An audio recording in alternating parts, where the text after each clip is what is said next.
Welcome to Double Whispers.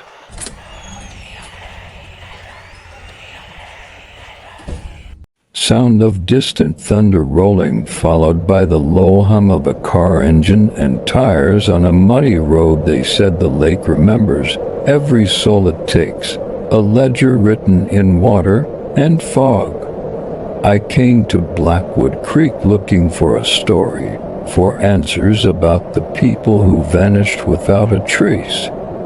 The locals called it the Whispering Lake. They warned me not to listen, not to get too close. But a journalist's curiosity is a dangerous thing. It pulls you toward the very things you should run from.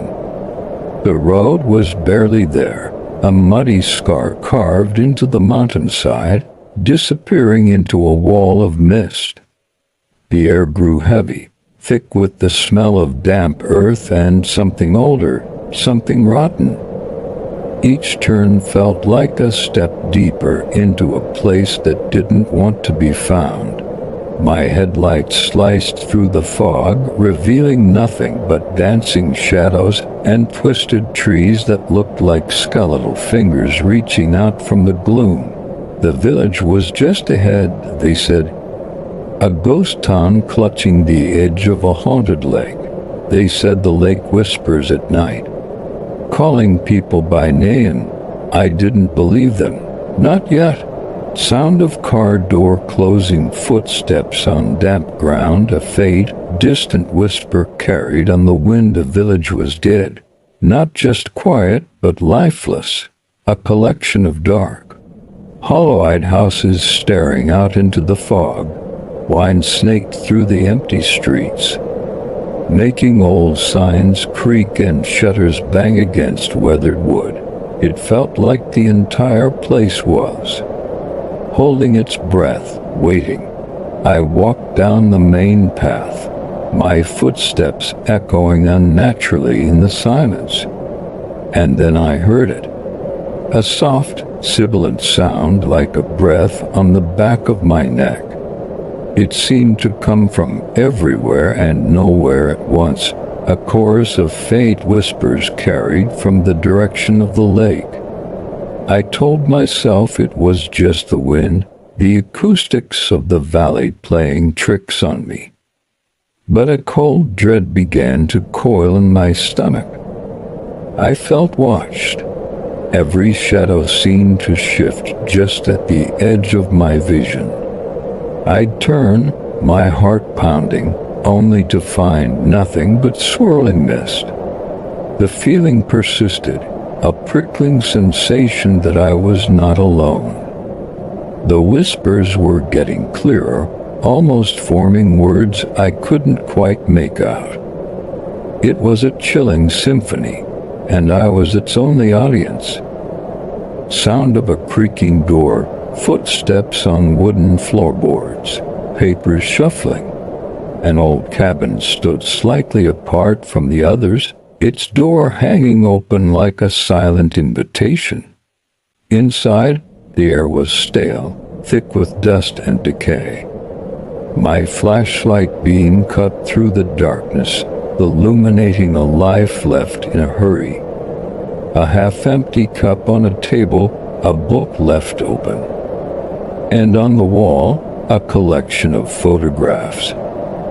Faded, curling at the edges, they showed the faces of the missing. Men, women, children, all smiling. But what made my blood run cold was the background. In every single picture, behind every smiling face, was the lake. They were all standing at the exact same spot by the water's edge. It was as if the lake itself was the one constant in all their lives and in their disappearances. That's when the whispers changed. They weren't just random sounds anymore. They were calling a name. My name, Astroskethan. Asterisk. It was soft at first, a thread of sound woven into the wind. Astroskethan. Asterisk louder now, echoing in the small cabin, coming from the very walls around me. My heart hammered against my ribs. This wasn't the wind. This wasn't my imagination. The lake knew I was here. Sound of heavy breathing, footsteps quickening on gravel, the sound of lapping water. I had to see it. I ran from the cabin, the whispers chasing me, pulling me toward the source. The path to the shore was slick with mud and tangled roots. The fog was thicker here, a cold, wet blanket that clung to my skin. The air grew frigid. And then the trees gave way, and I was standing at the edge of the Whispering Lake. It was a vast expanse of black, mirror-like water, so still it felt unnatural. The moonlight struggled to break through the fog, casting an ethereal, silvery glow upon the surface. The whispers were all around me now, 100 voices speaking my name in unison. I pointed my flashlight at the water, and the beam seemed to be swallowed by the inky depths. Then I saw her. Submerged just below the surface, a figure of a woman, her hair fanning out like a dark halo. Her eyes were wide open, staring directly at me. Her lips were moving, forming my name without a sound. It was one of the women from the photographs. As I stared, paralyzed, the reflection on the water's surface, my own reflection, began to distort, rippling violently as if something massive was moving just beneath it. Sound of a rising heartbeat, frantic breathing, a flashlight flickering on and off. Panic seized me.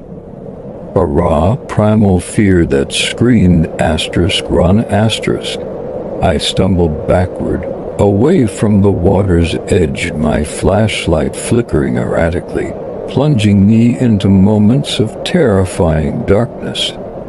The whispers were inside my head now, clawing at my sanity. Ethan, join us. Then I heard a new voice. It was closer, right behind me. It was my own voice, whispering my name from the fog. I spun around, my light cutting a frantic arc through the mist. Nothing. There was nothing there. Just a suffocating white wall of fog. But the voice was still there, a perfect imitation of my own, whispering from my left, then my right. The air was filled with them, a disorienting cacophony of my own voice mixed with the others, all calling to me, pulling me apart.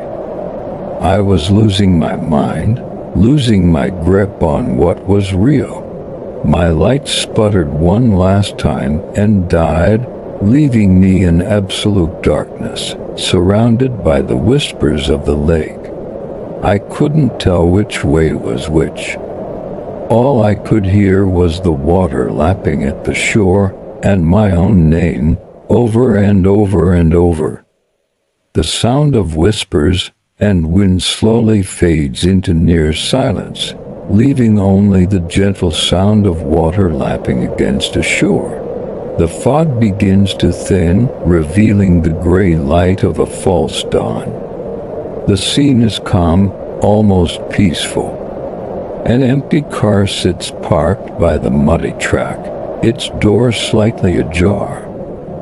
Down at the water's edge, there is no sign of a struggle. The lake is still once more, a perfect, dark mirror reflecting the pale sky.